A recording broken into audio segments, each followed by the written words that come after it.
Fecal transplant is where you take a healthy person's poop and you transfer it into the person who's sick.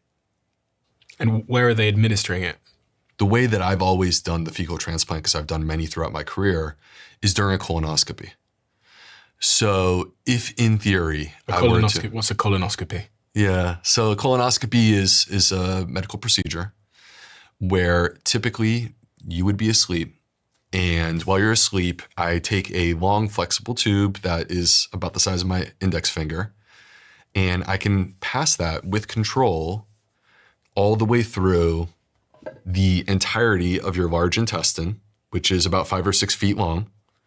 And I can actually dip into the last part of the small intestine, which we call the terminal ileum, which is down here in the right lower part of the abdomen. You're administering the fecal transplant because they have this vicious infection called C. diff. And again, this infection can be life-threatening. And you're administering the fecal transplant because the antibiotics are not working. So you need an alternative where the idea and goal is to restore balance within the gut ecosystem.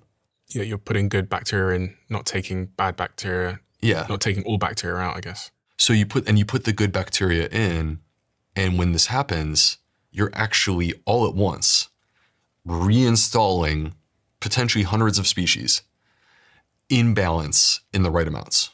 So it's like an entire ecosystem transplant. It would be like us being like, okay, here's this forest that's not doing well.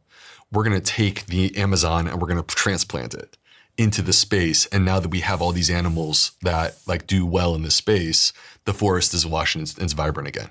So going back to our point about the immune system, the reason why the immune system is staying on is because I have damaged my gut, and it's essentially trying to repair my gut.